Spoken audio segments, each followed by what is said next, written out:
एक जमाना सी कि खेतीबाड़ी का ज़्यादातर काम देसी तरीके नाल कीता जांदा सी।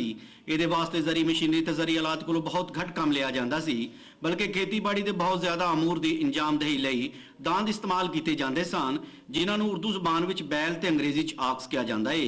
साडे देही इलाकिਆਂ ਵਿੱਚ खेतीबाड़ी दी हल वाहण ते सुहागा मारन दे नाल मुतअद्दद होर ਕੰਮਾਂ वास्ते दांदां दी सेहतमंद ते चंगी जोड़ी दा इस्तेमाल काबिले फखर ते जरूरी समझिया जांदा सी। मवेशियां के इस्तेमाल लिए पट्ठे कुतरन वास्ते टोका चलाना होवे या फिर गुड़ बनाने वास्ते वेलां चलाना होवे दांदां दा इस्तेमाल नागुज़ीर हुंदा सी। खूह चों पानी कढना हुंदा सी या बार बरदारी दा काम करना हुंदा सी, दांदां दी जोड़ी दा इस्तेमाल ही कीता जांदा सी। कोलू चलाण ते कणक गाण वास्ते भी दांदां कोलों काम लिया जांदा सी।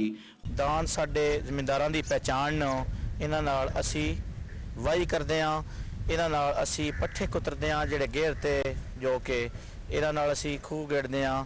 ਇਹ ਜਿਹੜੇ ਰੇਸਾਂ ਵੀ ਲਾਉਂਦੇ ਨੇ ਦੌੜਦੇ ਵੀ, ਜਿਹੜਾ ਤੁਹਾਨੂੰ ਸਾਹਮਣੇ ਸਾਡੇ ਦਾਨ ਨਜ਼ਰ ਆ ਰਿਹਾ ਇਹ ਅਸੀਂ ਸ਼ੌਕ ਦਾ ਪਾਲੇ ਵਾ। ਹਾਲ ਵੀ ਸਵੇਰੇ ਇਹਨਾਂ ਦੇ ਕੋਲ ਕੰਮ ਲਈਦਾ, ਉਸ ਤੋਂ ਬਾਅਦ ਗੇਰ ਦਾ ਕੰਮ ਲਈਦਾ, ਖੂਹ ਦਾ ਵੀ ਕੰਮ ਇਹਨਾਂ ਦੇ ਕੋਲ ਲਈਦਾ।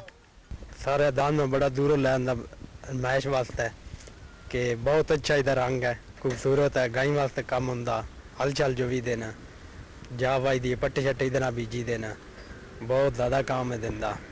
ਇਹਨਾਂ ਨਾਲ ਵਾਹੀ ਕੀਤੀ ਜਾਂਦੀ ਹੈ, ਖੇਤੀਬਾੜੀ ਦਾ ਕੰਮ ਕੀਤਾ ਜਾਂਦਾ ਹੈ, ਵੇਲਣਿਆਂ ਤੇ ਇਹਨਾਂ ਦਾ ਕੰਮ ਲਿਆ ਜਾਂਦਾ ਹੈ, ਮਸ਼ੀਨ ਤੇ ਜੁੱਤੇ ਜਾਂਦੇ ਨੇ, ਰੇਸਾਂ ਲਾਈਆਂ ਜਾਂਦੀਆਂ ਨੇ, ਬਾਜਾਂ ਕਰਾਏ ਜਾਂਦੇ ਨੇ ਇਨਾਮ ਵਾਸਤੇ।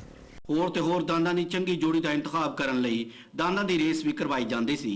दांदां दी रेस ते अज भी मेलियां ठेलियां ते करवाई जांदी है ते लोग इहदे तो लुत्फअंदोज़ भी हुंदे ने। रेस जितण वाले दांदां दे मालकां नूं इनाम भी दिता जांदा है।